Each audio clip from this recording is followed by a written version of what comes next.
Kitab Rut merupakan sebuah karya seni teologis yang cemerlang yang mengundang kita untuk merenungkan pertanyaan mengenai keterlibatan Tuhan dalam suka duka kehidupan keseharian kita.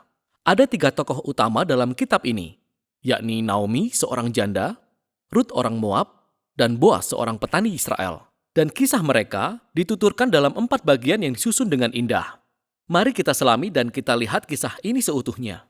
Pasal pertama kitab Rut diawali dengan kalimat ini. Pada zaman para hakim memerintah. Hal ini mengingatkan kita akan masa kegelapan dan masa-masa sulit dalam kitab Hakim-Hakim. Dan di sini kita menjumpai sebuah keluarga Israel di daerah Bethlehem yang sedang berjuang untuk melalui masa kelaparan. Dan dalam usahanya mencari makanan, keluarga ini pindah ke wilayah bangsa Moab yang merupakan musuh bebuyutan bangsa Israel. Dan di situ, ayah dari keluarga ini mati dan kedua anak laki-laki mereka menikah dengan 2 wanita Moab yang bernama Rut dan Orpa. Lalu kedua anak laki-laki itu, mereka juga mati di sana dan meninggalkan Naomi beserta kedua menantunya. Dan Naomi tidak lagi mempunyai alasan untuk menetap di daerah Moab. Lalu dia mengatakan kepada kedua menantunya bahwa dia akan pulang ke Israel. Dan Naomi tahu bahwa di Israel kehidupan seorang janda asing yang belum menikah akan sangat sulit. Jadi dia mendesak kedua menantunya untuk tetap tinggal di Moab. Orpa setuju untuk tetap tinggal, tetapi Rut tidak.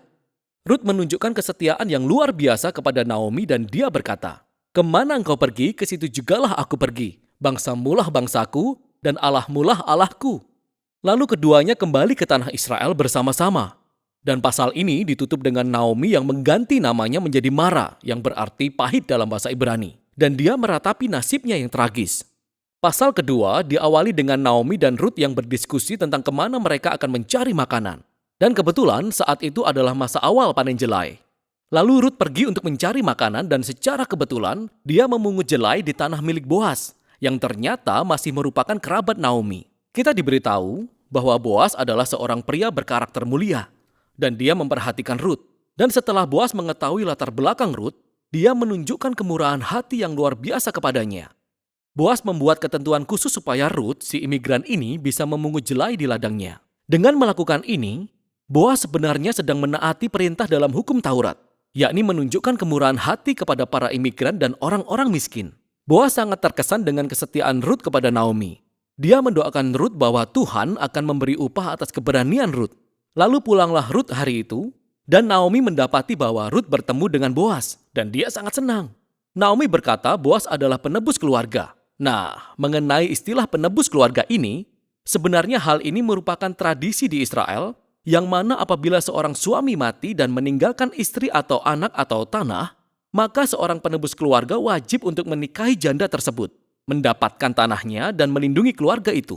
Sehingga Naomi mulai berharap bahwa mungkin masih ada masa depan bagi keluarganya. Pasal 3 diawali dengan Naomi dan Rut yang menyusun rencana untuk membuat Boas mengetahui situasi mereka. Jadi Rut akan berhenti mengenakan pakaian seorang janda yang sedang berkabung, dan dia akan memberi tanda bahwa dia siap untuk dinikahi. Lalu Rut pergi menemui Boas di ladangnya malam itu. Dan ketika Rut mendekat, Boas terbangun. Dia sangat terkejut. Rut menunjukkan maksudnya dengan sangat jelas.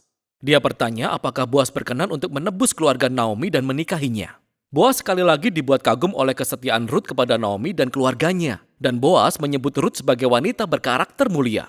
Itu adalah istilah yang sama yang dipakai untuk menggambarkan wanita yang ada di Amsal 31. Lalu Boas meminta Rut untuk menunggu sampai keesokan hari. Dan dia akan menebus Rut dan Naomi secara resmi di hadapan para tua-tua kota.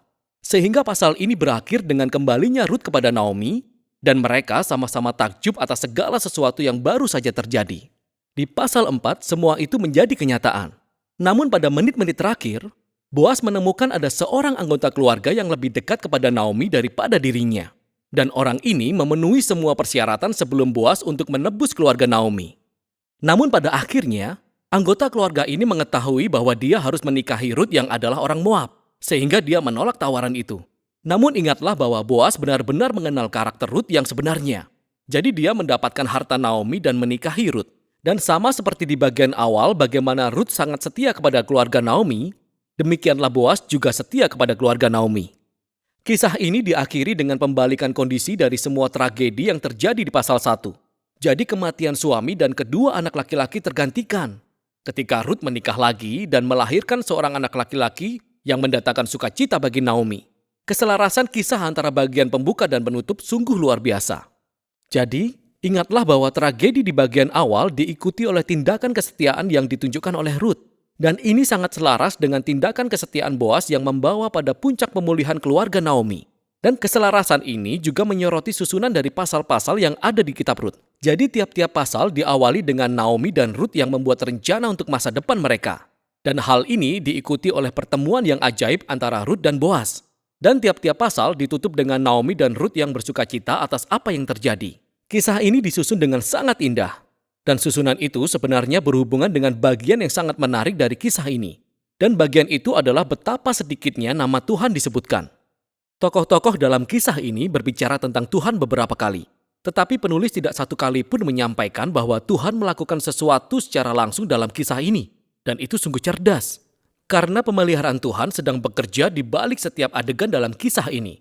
Menenun semua keadaan dan pilihan semua tokoh ini.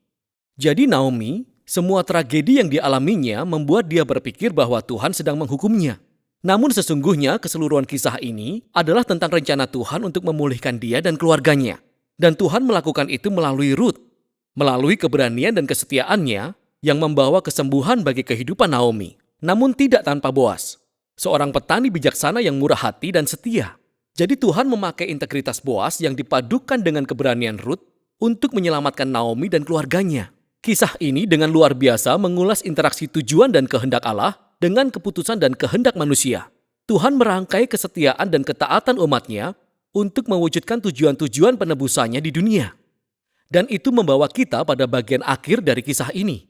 Kitab Rut ditutup dengan silsilah yang menunjukkan bahwa anak Boas dan Ruth yang bernama Obed merupakan kakek dari Raja Daud yang daripadanya garis keturunan Sang Mesias berasal. Jadi tiba-tiba semua peristiwa yang nampak biasa-biasa saja ini ternyata terhubung dengan kisah hebat tentang penebusan Allah bagi seluruh dunia.